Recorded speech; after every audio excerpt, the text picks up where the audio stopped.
അങ്ങനെ 11:45 നമുക്ക് കൊച്ചമ്മ പോയി സർപ്രൈസ് ചെയ്യാം അല്ലേ? കട്ട് ചെയ്തിട്ട് വരാം. അങ്ങനെ കേക്കൊക്കെ സെറ്റ് ആയിട്ടുണ്ട്. ഗിഫ്റ്റ് എന്തായാലും ഞാൻ ഇന്ന് കൊടുക്കുന്നില്ല, നാളെ കൊടുക്കത്തുള്ളൂ. നമുക്കിപ്പോ പോയി 12 മണിക്ക് കേക്കൊക്കെ കട്ട് ചെയ്ത് കൊച്ചമ്മയെ സർപ്രൈസ് ചെയ്തിട്ട് വരാം. ഹാപ്പി ടു യു എങ്ങനെ പാടും? Happy to you. അപ്പൊ പോയിട്ട് വരാം ഗൈസ്. ഓക്കെ.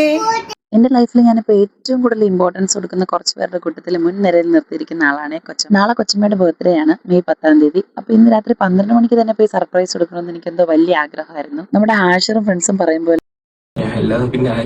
അച്ഛനോട് ചെറുതായിട്ടൊരു സൂചന കൊടുത്തിട്ടുണ്ട്. ആ ധൈര്യത്തിന്റെ പുറത്താണ് വന്നേക്കണത്. എന്തായാലും അല്ലു വാശിയൊക്കെ ഉള്ളത് കൊണ്ട് ഉറങ്ങാൻ സാധ്യതയില്ല എന്ന് എനിക്ക് ഉറപ്പാണ്.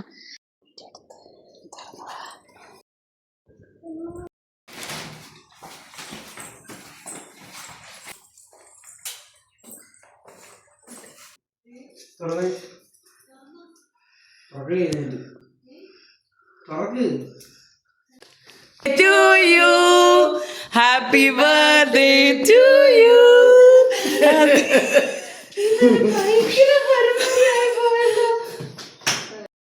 എന്താ ഉണ്ടായേ? എന്തിനാ ആളുകൾ പടക്കം പൊട്ടിച്ചേ? ഇന്ന് വിഷുവാ. ഇത് ഏതാ സ്ഥലം? Happy birthday. നല്ല ഉടുപ്പൊക്കെ ഇട്ട് നിൽക്കായിരുന്നു.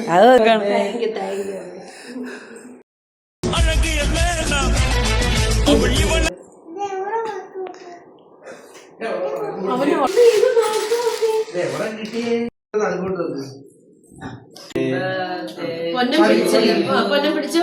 സാരമില്ല. ഞാൻ തന്നെ പാടണോടായിരിക്കും. Happy birthday to you. Happy birthday to you, dear Asha. Happy birthday. ഇങ്ങനെ ഒരു കേക്ക് ചാച്ചിയായിരുന്നു കൊച്ചു ദിവസം എന്നൊക്കെ വെച്ച് തന്നിരുന്നത്. എന്റെ ജനിത വേണ്ടി വന്നു. Thank you.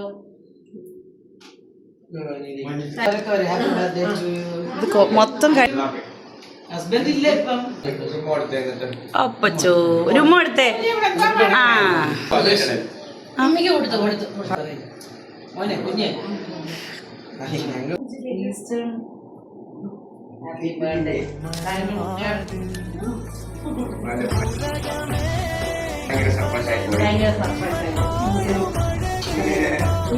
അങ്ങനെ ഒത്തിരി സന്തോഷത്തോടുകൂടി പുതിയൊരു വർഷം കൊച്ചമ്മ സ്റ്റാർട്ട് ചെയ്തിരിക്കുകയാണ്. ഇതേ സ്നേഹത്തോടും സന്തോഷത്തോടും കൂടി ഇനിയും ഒത്തിരി വർഷം നമുക്ക് ഒരുമിച്ചുണ്ടാവാൻ പറ്റണമെന്നുള്ള പ്രാർത്ഥനയോടെ ഞങ്ങൾ അവിടെ നിന്ന് തിരിച്ചിറങ്ങി.